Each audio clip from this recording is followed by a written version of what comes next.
Boa tarde a todos.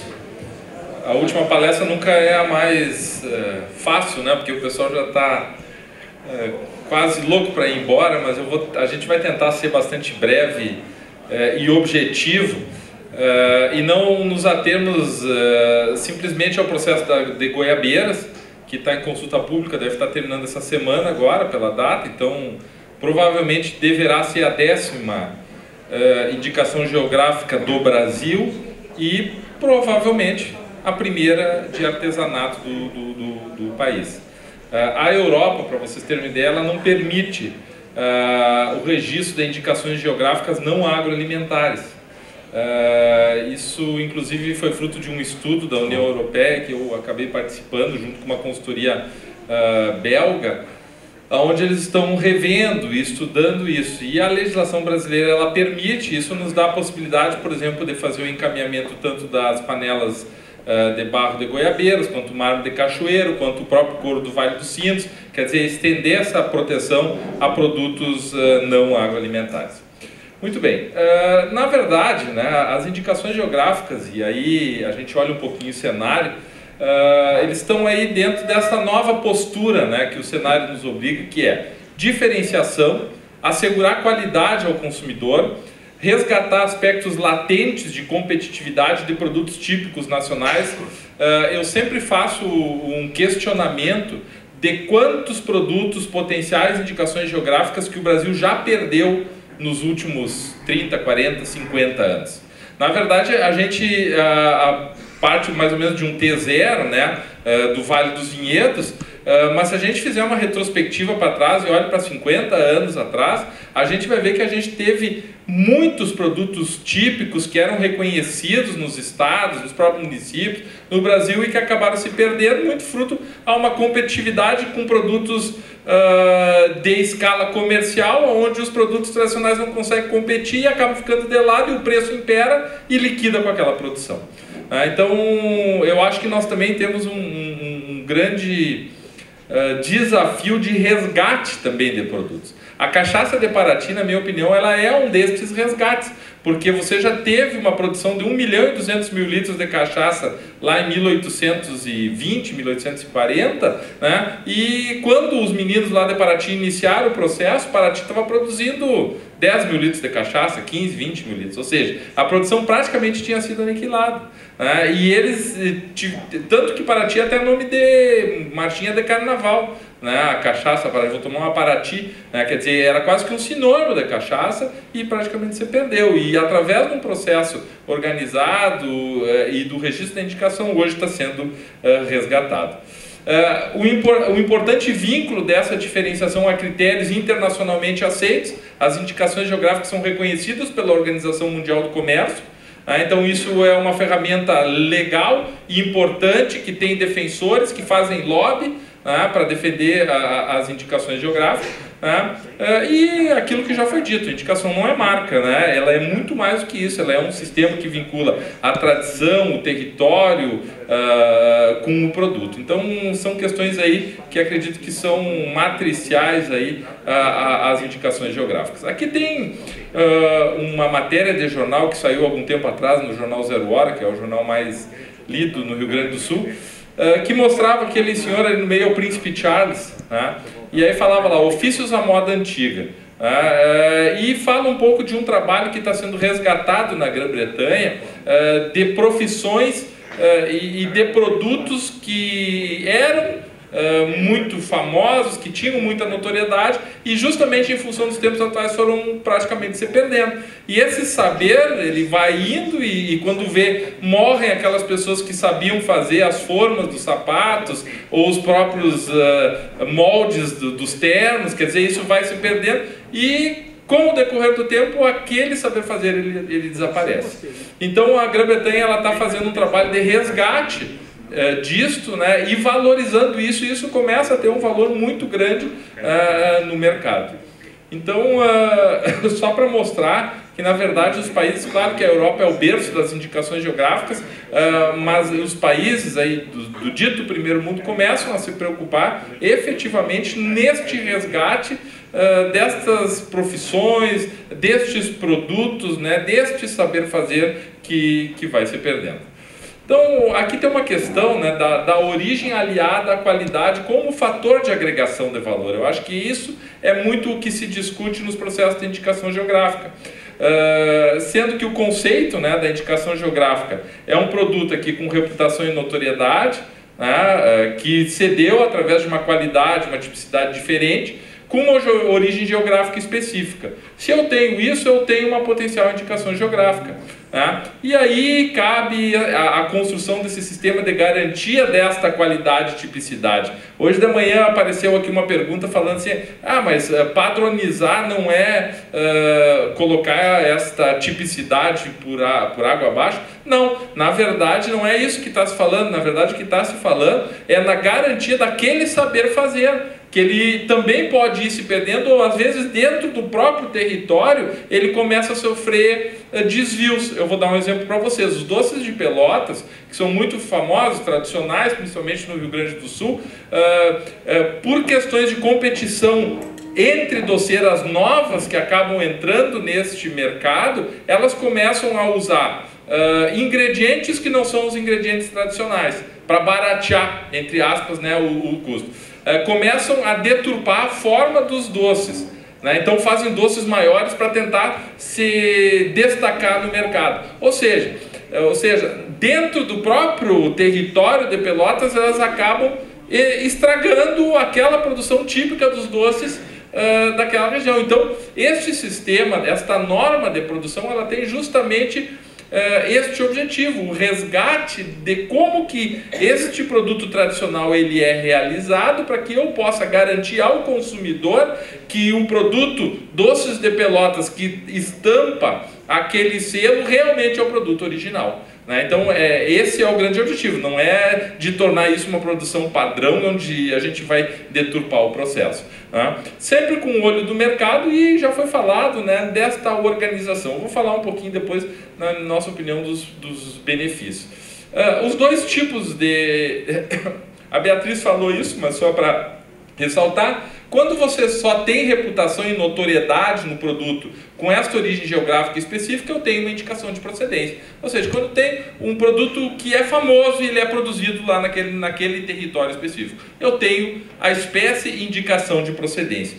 Quando eu tenho um produto que tem características comprovadas com a origem do meio, ou seja, quando o vinho ele tem isoflavonas que elas só aparecem ali em função do solo que tem mais ferro, eu busco uma denominação de origem. Então esta é a diferença entre um e outro. Por isso que nós temos apenas hoje uma denominação de origem no Brasil, porque a denominação de origem ela é uma espécie de indicação geográfica mais profunda. Você precisa do envolvimento da pesquisa para fazer esta comprovação entre o vínculo deste território com o MEI. E aqui nós conseguimos quebrar um paradigma, porque até então nós não tínhamos nenhuma denominação de origem, e com o projeto do arroz do Litoral Norte Gaúcho, que eu acompanhei durante 5 anos, num determinado momento, o grupo, junto com a pesquisa, decidiu, não, nós vamos encaminhar uma denominação de origem, porque nós acreditamos que dentro da legislação nós temos os instrumentos necessários para fazer essa comprovação. E mesmo muitas vezes algumas entidades não vai dar, nós fomos adiante e conseguimos quebrar, vamos dizer, este paradigma e abrir este caminho para que o próprio Vale dos Vinhedos, com a Embrapa muito fortemente ligada, venha e tenha a sua denominação de origem. O Café do Cerrado Mineiro, né, Zé Augusto, venha com a denominação de origem. Encaminhou-se agora a Própolis Vermelha de Alagoas, né, dos manguezais de Alagoas, com uma denominação de origem, com envolvimento da Universidade de São Paulo. Quer dizer, isto dá força a todo esse processo das indicações geográficas do Brasil. Então aqui essa questão de origem e qualidade, né, na minha opinião tem a seguinte: qualidade você pode alcançar em qualquer lugar, desde que você tenha processo. Quer dizer, qualidade é uma coisa que se eu produzo direito eu vou ter, origem não. Origem é apenas de propriedade dos produtores do lado daquele território. né? E aí que está a importância de que essa origem ela tem que ser utilizada e protegida contra usurpações, né? Porque senão daqui a pouco também de nada adianta. Todo mundo começa a utilizar o nome daquele território no produto e isso acaba se tornando de uso comum, né? Então, de nada adianta. Então, origem mais qualidade é sim um diferencial competitivo. Isso aqui são as características da qualidade agroalimentar da Espanha. Eu estava vendo um vídeo antes, né? O que eles consideram qualidade. Então tem a qualidade higiênica lá da produção, a qualidade nutricional dos produtos, né? Essa é uma questão importante que hoje ela vem ganhando força. O próprio vinho, com os estudos da área da geriatria como um produto que impede, ou pelo menos melhora a questão dos infartos, quer dizer, isso começa a ganhar muita força, essa qualidade nutricional dos produtos, e isso começa assim a ser um diferencial no mercado, né? A própria qualidade comercial, ou seja, a apresentação, e os diferenciais competitivos aí de território, de origem, de tradição, de cultura. Quer dizer, a qualidade ela é muito mais ampla do que simplesmente a qualidade intrínseca do produto. Peraí, voltou. Bom, então origem, na verdade, não é qualquer origem também, né? Tem que ter reconhecimento, não são muitas, né? Na minha opinião já foram mais. Quem possui origem e qualidade tem que aproveitar. Como? Bom, aí está o grande desafio, demonstrando ao consumidor os diferenciais e, claro, cobrando por isso, né? E eu acredito que esse é um trabalho de profissionais que buscam e que tem que transformar esse ouro em pó em ouro maciço. Esse vídeo aqui do café do Cerrado Mineiro, ele mostra o profissionalismo, que eu acho que espelha isso que a gente está falando, ou seja, pegar todos os atributos deste território, né, transformar isso em algo palpável e vendável para o consumidor, para que se realmente tenha percepção. Eu acho que foi muito feliz, né, esse trabalho que está sendo desenvolvido lá do Cerrado Mineiro. E aqui a gente só fez um brainstorm assim, de quais os produtos com origem conhecida no Espírito Santo. Certamente devem haver muito mais, né? O Socol de Venda Nova do Imigrante, a muqueca capixaba, carne de sol da região de montanha, vinho de Jabuticaba de Santa Teresa, beiju de Conceição da Barra, café das montanhas do Espírito Santo, quindim de Nova Almeida, casaca de Barra do Urucu. Quer dizer, levantar isso e depois buscar, né, diagnosticar se são realmente potenciais, se vale a pena investir em processo de indicação geográfica.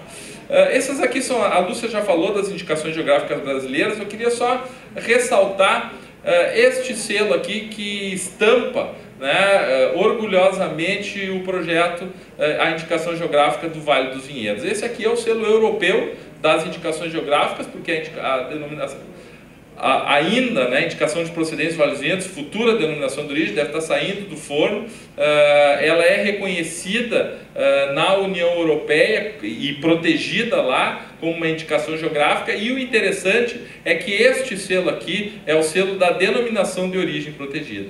Mesmo o Vale dos Vinhedos tendo encaminhado todo o seu processo como sendo uma indicação de procedência, na análise europeia foi concedido o selo da denominação de origem, tamanha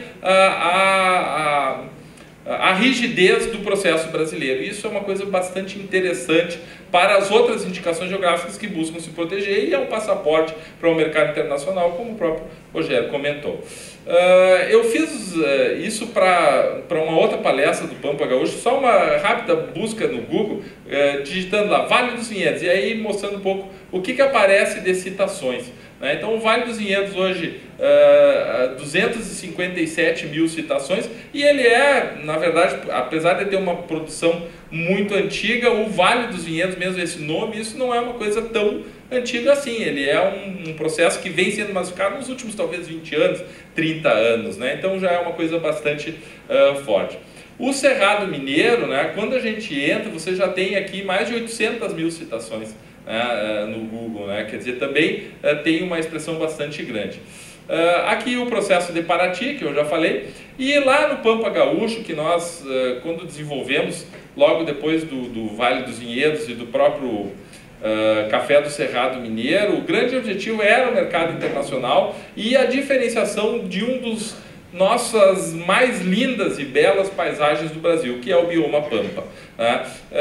E este é um projeto que eu fiquei muito feliz. Agora teve o segundo encontro internacional da Propampa, questão de 30 dias atrás, e vieram gente do Uruguai, Paraguai, da Argentina, né, que tem se encontrado, e o pessoal do Marfrig, que hoje é um grande frigorífico brasileiro, eles nos disseram o seguinte: olha, vocês foram visionários quando vocês implementaram esse processo da indicação de procedência em 2005, porque isto, para nós, indústria, que olhamos o mercado mundial, é um passaporte para que a gente possa vender esse produto no mundo inteiro. Em contraponto, por exemplo, das próprias sanções, né, que aconteceram com a carne do Pará, com o desmatamento da Amazônia, quer dizer, que é o processo inverso, que você tem uma área apta a essa produção. E isso foi uma coisa muito interessante, porque a indústria internacional, reconhecendo, né, este projeto, para nós mostrou que realmente, quando a gente estava desenvolvendo os produtores, era um caminho correto. Então o Google, na página brasileira, né, ele aparece o Pampa Gaúcho com 1.800.000, né, citações, né, e na página alemã, né, botando o Google alemão, você vai para 2 milhões e quase 500.000 citações, para mostrar a força que isso tem, este nome tem na Europa. Tanto que os próprios argentinos entraram com uma representação no Ministério das Relações Exteriores para tentar barrar a indicação de procedência do Pampa Gaúcho da campanha meridional, mas não conseguiram porque era o fórum errado, eles deviam ter entrado lá no INPI. E agora o próprio Marfrig começa a fazer uso, os produtores começam a ser melhor remunerados, e está um momento muito interessante, com uma ONG internacional de passarinhos apoiando essa indicação geográfica, pagando secretário executivo, carro, toda a extensão rural, e é um trabalho muito interessante. O Vale dos Sinos, que é um produto não agroalimentar, né, couro acabado, o Vale do São Francisco, uva e manga, Pinto Bandeira, que é a segunda indicação de vinhos e começa dentro de um processo da própria Embrapa aí de mapeamento, né, e de divisão das áreas produtoras de vinho da Serra do Rio Grande do Sul, e a primeira denominação de origem do Brasil, que é o arroz do litoral norte do Rio Grande do Sul, que é a área que fica entre o Oceano Atlântico e a Lagoa dos Patos, né, e por último agora a região da Serra da Mantiqueira. Existem aí mais 22 pedidos de registro e alguns outros projetos em construção no Brasil. Na parte de MEs, a própria vermelha, a verde, os têxteis do algodão, cachaças, os doces de Pelotas, o pirarucu da Amazônia, a brasileira, a pedra, quer dizer, vários produtos aí sendo trabalhados, as ostras da Grande Florianópolis, o Guaraná de Maués, a farinha de mandioca de Cruzeiro do Sul, quer dizer, o Brasil, eu não tenho dúvida de que esse é um processo que ele não se banaliza, né? Porque nós estamos fazendo agora um diagnóstico estadual das indicações geográficas na Bahia, tá? E foi levantado lá, num primeiro momento, 30 potenciais indicações geográficas na Bahia. Agora está saindo a campus, você fez um pré-diagnóstico que vai sair um relatório aí para balizar a própria Fundação de Pesquisa do Estado que quer apoiar esses projetos. Então, a Bahia é grande, né? Apareceram 30 potenciais indicações geográficas. Então, eu acredito que o Brasil talvez tenha um potencial, sei lá, para 600, 800 indicações geográficas, e acho que vamos levar bastante tempo para chegar lá, né? Mas é um caminho, e eu acho que é importante que este tipo de ação que está acontecendo aqui, ela se difunda ainda mais, para que a gente possa ter mais aliados e comece a proteger quanto mais produtos típicos, melhores. Por exemplo, lá na Bahia, né, os charutos baianos, os charutos do recôncavo baiano, que já tiveram uma produção de 50 milhões de charutos em 1950, né, hoje tem uma produção de 5 milhões. Né? Então, quer dizer, é um produto extremamente tradicional, que foi trazido por próprios cubanos, que tem reconhecimento internacional e que quer se buscar um retorno aí forte dessa atividade. Aqui tem um outro processo interessante, que é o artesanato de papel reciclado e fibras de bananeira de Maria da Fé. Tem peças hoje em Dubai, tem peças na Europa, né? Tem um design muito forte aí dentro incorporado, né? E aí tem outras proteções que tem que se buscar também, que não é só a proteção da indicação geográfica, mas a proteção do desenho industrial, porque está sendo copiado isso, e a própria proteção do direito autoral, né? Dentro desse próprio processo aí. Um mármore de Cachoeiro, né? Que é aqui do Espírito Santo, O mel da Chapada do Araripe, que é uma região maravilhosa que fica lá entre o Ceará, Pernambuco e Piauí, e que produz um mel que não fica no Brasil, ele vai todo exportado. O mel do cipó uva não se encontra, porque ele é todo exportado para os Estados Unidos, para a própria Europa, e hoje eles estão buscando essa proteção também. Então, na minha opinião, os benefícios de uma indicação geográfica, eles são endógenos e eles são exógenos, ou seja, são dentro e são de fora também, né?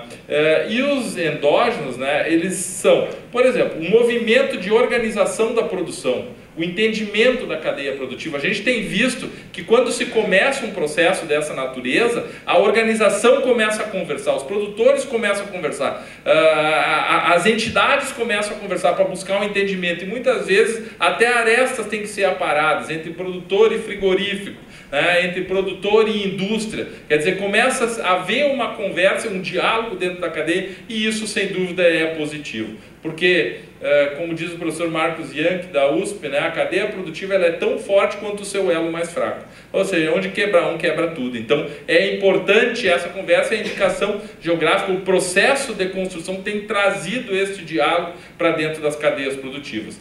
A valorização do homem, da tradição, da cultura, a autoestima, o resgate muitas vezes de coisas que parecem ser bregas, olha esse gaúcho vestido de bombacha, mas é um baita brega. Quer dizer, olha a cultura que está por trás disso, a valorização disso. Isso não é uma história de 10 anos, de 20 anos, isso é uma história secular, e isto é importante porque é a cultura daquela pessoa e daquela região toda.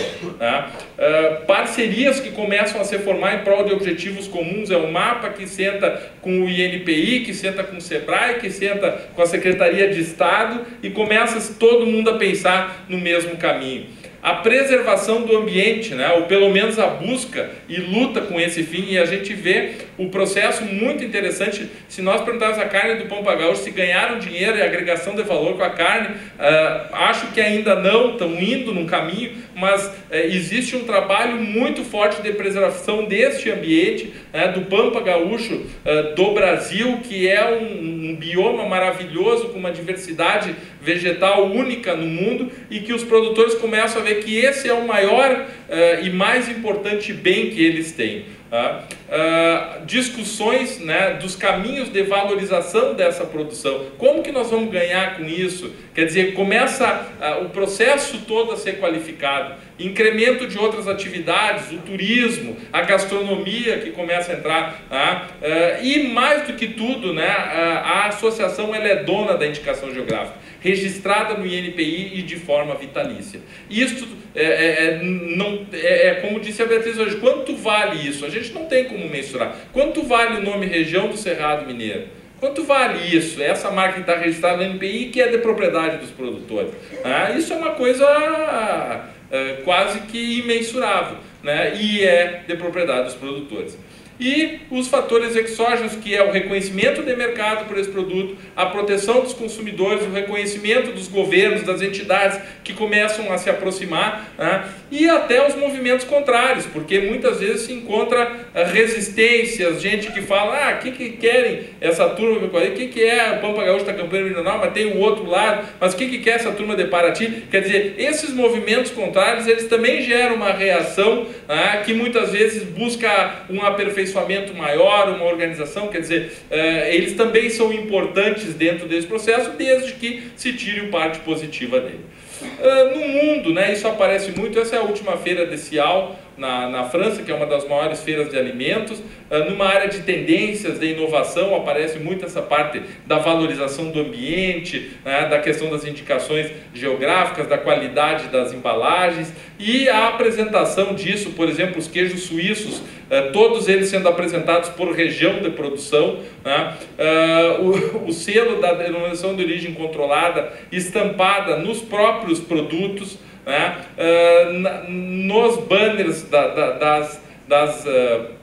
dos estantes. Isso aqui é um Gruyère, com o AOC, apelação de origem controlada, no centro do produto queijo. A Itália mostrando, a origem faz a diferença, e ela realmente faz, mostrando hoje já uma associação de queijos italianos, com denominações de origem, indicações de procedência, fazendo toda uma interação com outras indicações geográficas europeias num processo de degustação para divulgação dos seus produtos, o que é muito interessante. O arroz da Tailândia, né, buscando também, né, esse vínculo com a origem. A agregação de valor de produtos, né, arroz, isso aqui é arroz, mas arroz é uma commodity, mas dentro dessa commodity também pode-se buscar uma diferenciação, né, destes produtos. O arroz de basmati, que é também uma denominação de origem indiana, né, que vende muito para os Estados Unidos, é um arroz muito, utilizando outros selos como de transgênicos, né, livre de transgênicos, orgânicos, arroz envelhecido, quer dizer, agregando outras questões. O queijo feta da Grécia, a Grécia entrando muito forte na parte das indicações geográficas, né, queijos, aqui também de novo a denominação de origem do queijo feta, aqui azeite de oliva, né, o certificado de orgânico do Ministério da Agricultura americano, né, o selo da indicação geográfica, um selo, outro selo de orgânicos, a indicação geográfica na carne de cordeiro e na carne de gado da Escócia, né? Então, quer dizer, utilizando-se fortemente no mercado isso. Já vou terminar. É possível agregar valor a isso, né, para passar para o Júnior. Nós fizemos uma pesquisa nacional para ver isso com a carne, né? Então perguntamos, o que significa para o senhor a expressão indicação geográfica? 51,3% refere-se a uma região, a uma localidade, né? O que já nos surpreendeu, não sabe, não respondeu 43%. Aí desse pessoal que sabia, nós fizemos a pesquisa em restaurantes, supermercados, hotéis e casas de carne. 77% eram o pessoal de restaurantes de hotéis, né? E os supermercados não sabia, 70% dos supermercados que não sabiam. Então, na verdade, os restaurantes de hotéis e os restaurantes era quem tinha um conhecimento maior acerca deste assunto. Aí nós perguntamos, considerando a venda da carne no seu estabelecimento, se ela tivesse as características, origem comprovadas através do selo de origem, Pampa Gaúcho, exclusivamente das raças L furianos, com rastreabilidade, criados, alimentados e passagens, você acha? 94% acharam isso extremamente importante ou importante. Aí nós perguntamos assim, tá, mas tu pagaria mais por isso? Não pagaria mais por isso, 53%. Pagaria mais por isso, 47%. Desses 53%, 75% que não pagariam mais eram os supermercados, né? 25% só pagaria mais. E 51% dos restaurantes e 38% dos hotéis e 40% das carnes pagariam mais, 47%. Aí nós perguntamos, mas quanto tu pagaria mais? Os restaurantes até 20% a mais, isso é uma média, tinha gente com mais, tinha gente com menos. Restaurantes de hotéis 14%, supermercados aqueles 25%, 11% e 10%. Já é um número significativo dentro desse número. Nós ainda perguntamos se a gente agregasse um selo de preservação ambiental, né? 94% também achavam que era extremamente importante. E aí perguntamos, quem pagaria mais por isso? Aumentou de 47% para 50% e diminuiu aqui, né? E os valores aumentaram também. Foi para quase 23% os restaurantes, as casas de carne pularam para 18% quase e os restaurantes de hotéis 15% a mais. Isso para balizar uma estratégia comercial para onde a gente gostaria de ir. E aí no final a gente perguntou, o que você considera mais importante na percepção do seu consumidor? Ou seja, o dono do hotel dizendo o que ele acha mais importante para o cliente dele. Garantia de origem da carne, 71%. Depois selo sustentabilidade. Então quer dizer, ele é realmente um produto vendável. Eu vou passar agora para o Júnior, que vai falar especificamente de goiabeiras. Boa tarde. Júnior, também conhecido como Ansel. Pessoal, goiabeiras, foi um prazer trabalhar aqui no Espírito Santo com a parceria que o Sebrae, junto com a Associação das Paneleiras, para fazer o primeiro processo, como o Fernando colocou, que deve ser o primeiro processo a ser reconhecido pelo INPI como um produto artesanal.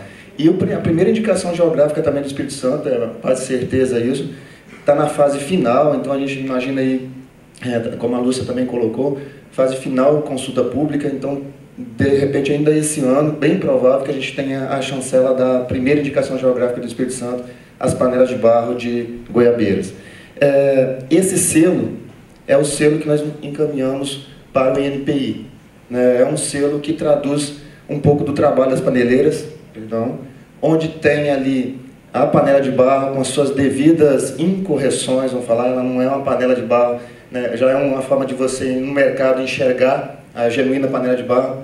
Não é aquela panela de barro feita em torno, aquela extremamente retinha, ela é mesmo tortinha, a tampa às vezes não fecha tão bem, mas essa é a real panela de barro capixaba. E ali as mãos, né, que tem um significado de entrega, de proteção, de cuidado, de uma história aí de mais de 450 anos de origem indígena, que é feita da mesma forma que há 4 ou 5 séculos atrás. Aqui tem alguma parte do processo, e o início do nosso trabalho com as paneleiras, né, conforme o Fernando trouxe no início, colocamos lá, né, a panela de barro de Goiabeiras é um patrimônio brasileiro a ser protegido?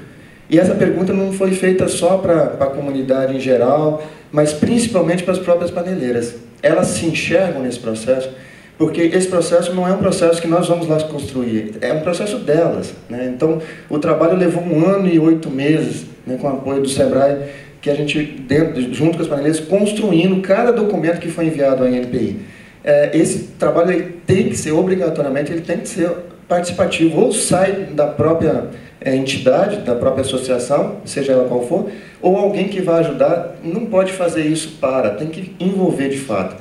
Então, assim, nós juntos, né, a primeira coisa, criamos uma adesão das paneleiras, criamos grupos de trabalho e conduzimos o processo inteiro com todos os documentos que são exigidos pelo INPI.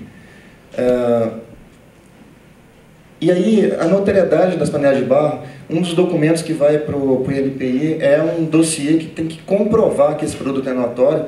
E aí nós tivemos uma facilidade muito grande, que é o belo trabalho que o IFAM faz pelo Brasil inteiro, especialmente aí com as panelas de barro.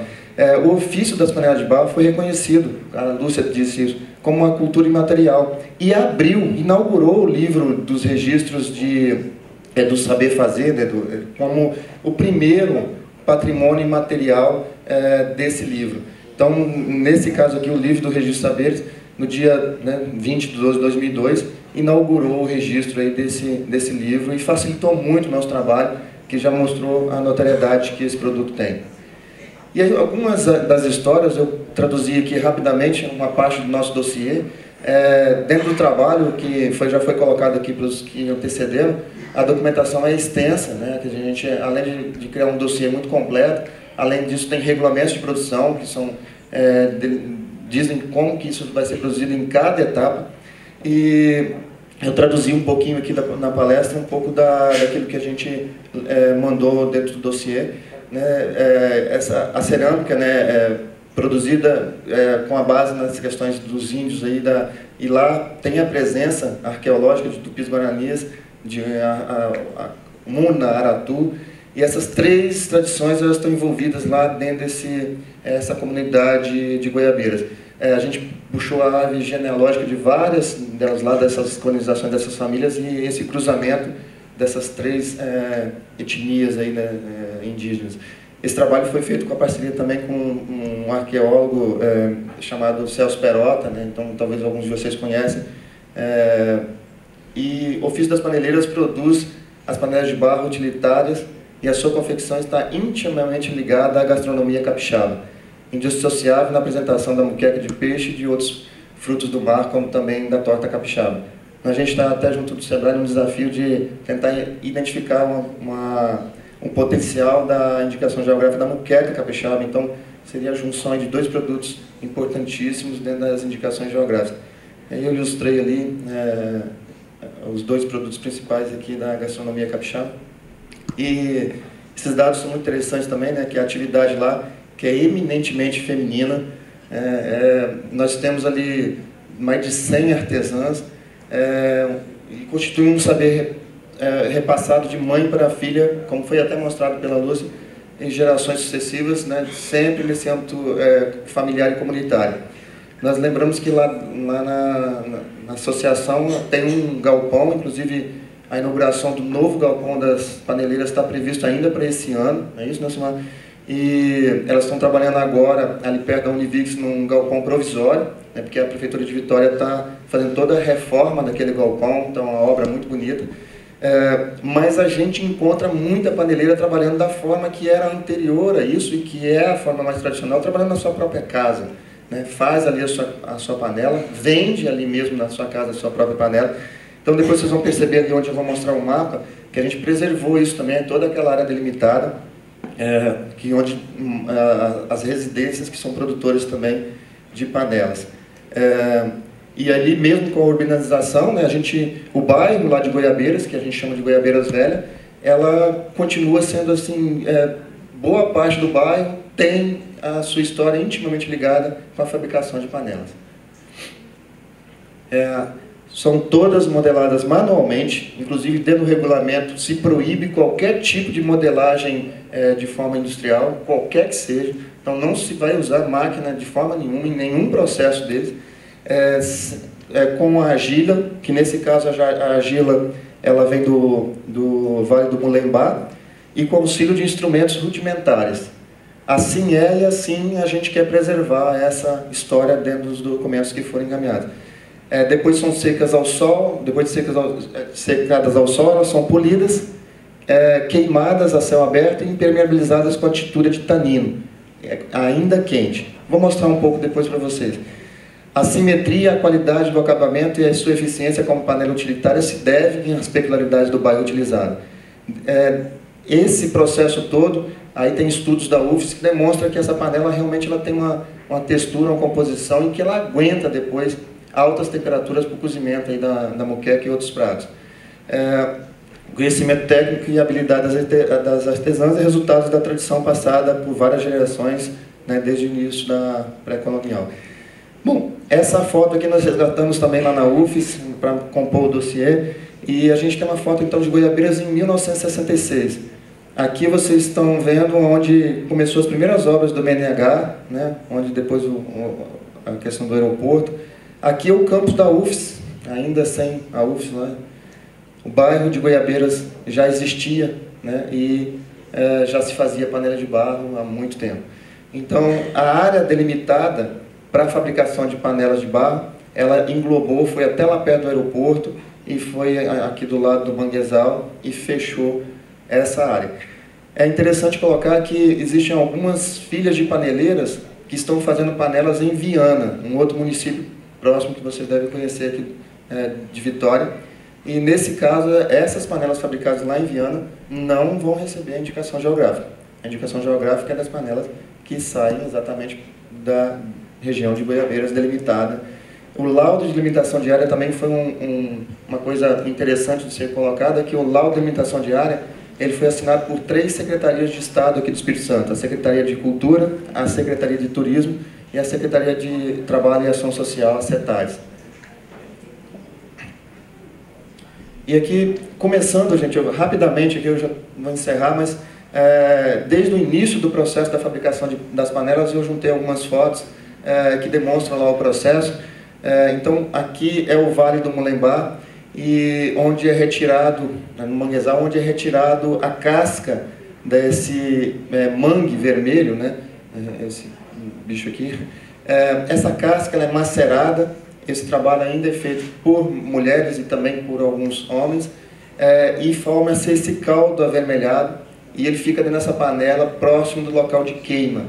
Esse daqui é o tanino que dá a cor escura à panela. Aí vem a confecção das panelas propriamente dita. Os principais instrumentos utilizados no ofício, como o cuité, a cuia e a vassourinha de muxinga, são obtidos a partir de espécies vegetais, assim como os seixos rolados utilizados no alisamento das panelas, que são encontrados nos leitos dos rios no fundo da Baía de Vitória. Vocês podem perceber que aqui ela tem uma pedrinha na mão, que depois de feita a panela, feita manualmente, né, algumas fazem encostando a panela na tábua aqui, outras fazem essa panela no ar, sem encostar em lugar nenhum. Depois que ela confecciona essa panela, ela vai ser seca e depois ela vai ser alisada com essa pedra de fundo de rio, onde vai tirar algumas imperfeições da futura panela. A obtenção do barro, né, ele vem E nós colocamos no nosso dossiê também, no documento apresentado ao IFAM, que ele vem principalmente da região do Vale do Mulembá. É uma região que se estende até o município de Cariacica. E lá mesmo é feita a limpeza, a catação, depois o barro é amassado, primeiro com as mãos, depois com os pés, e a mistura do chip de argila que foram incorporadas no ato da feitura das bolas da jazida. Essas bolas são extraídas, algumas paneleiras extraem, outras pessoas extraem e vendem para as paneleiras para a fabricação das panelas. A moeda é a bola, uma bola vale X reais, então eles adquirem essas bolas. E essas bolas são uma pesquisa que a UFES fez, ela tem uma composição muito interessante de sílica e outros produtos lá dentro que dá essas características de resistência à panela. Opa. As artesãs retiram das bolas de argila uma quantidade suficiente para a confecção de uma panela específica. Em seguida, a argila é novamente amassada, hidratada e limpa.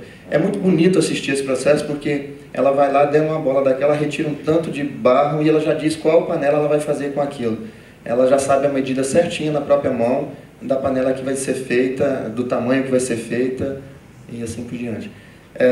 Essas panelas aqui então já foram secas ao sol e alisadas com os seixos, e depois eles vão um processo de queima. É um processo rudimentar, é um processo talvez até insalubre, mas é assim que se faz. É feita uma camada de madeira. Essa madeira já é uma madeira de sobras de construção que a Prefeitura de Vitória e outras empresas cedem para as paneleiras, e onde as panelas são depositadas em cima e é ateado fogo e chega a uma temperatura superior a 600 graus. E logo em seguida essas panelas são retiradas com uma ferramenta de alcance maior e quente, naquela forma incandescente, ela é queimada com o tanino. É feito então o processo do açoite, né? Secagem e alisamento com pequenos seixos, com a superfície levemente curvas e lisas. A queima é feita numa cama de madeira, o tingimento com a pintura de tanino, utilizando a vassourinha de muxinga, que é o processo que eles chamam de açoite. E vão batendo aquela vassourinha molhada do tanino na panela, ela ao mesmo tempo ela vai perdendo aquela cor avermelhada da incandescência lá do fogo e tomando imediatamente uma cor bem escura, bem negra. E aí já está então as panelas que foram já no seu processo final. E aí os tipos de panela que foram autorizados pelo grupo gestor para a indicação de procedência de goiabeiras incluem os seguintes tipos de panela: a moquequeira ou frigideira, a panela de arroz, essa daqui também pode ser considerada uma panela de arroz com tampa, o caldeirão, essa daqui na verdade é uma panela de arroz, o caldeirão, que é para feijão, a assadeira, que é principalmente usada para torta capixaba, e as panelinhas de caldo, que tem uma comercialização muito forte, principalmente para bares e restaurantes. A característica da matéria-prima utilizada, a argila e o tanino, a habilidade e o conhecimento técnico das paneleiras determinam os principais atributos das panelas de barro de goiabeiras, tais como a sua resistência ao calor e ao impacto, a sua eficiência de cozimento e a conservação do calor, a sua simetria e a qualidade de acabamento e a sua característica coloração preta. E aí eu encerro, mas considerando que foi assim de extremo prazer trabalhar junto delas, com toda a deficiência de gestão que aquele processo delas tem, mas o enriquecimento que essa certificação pode dar para as panelas. A concorrência chega a ser desleal, porque existem outras fabricações de panelas feitas de forma inclusive industrial, e nos alguns pontos de venda aí do estado a gente percebe panelas de barro vindo até de outros estados, mas essa panela ela tem, conforme as pesquisas demonstraram, a UFES nos ajudou muito, extremas vantagens, além de toda a questão cultural e histórico e social que esse grupo faz com muita cautela e segurando isso aí por várias gerações. Obrigado.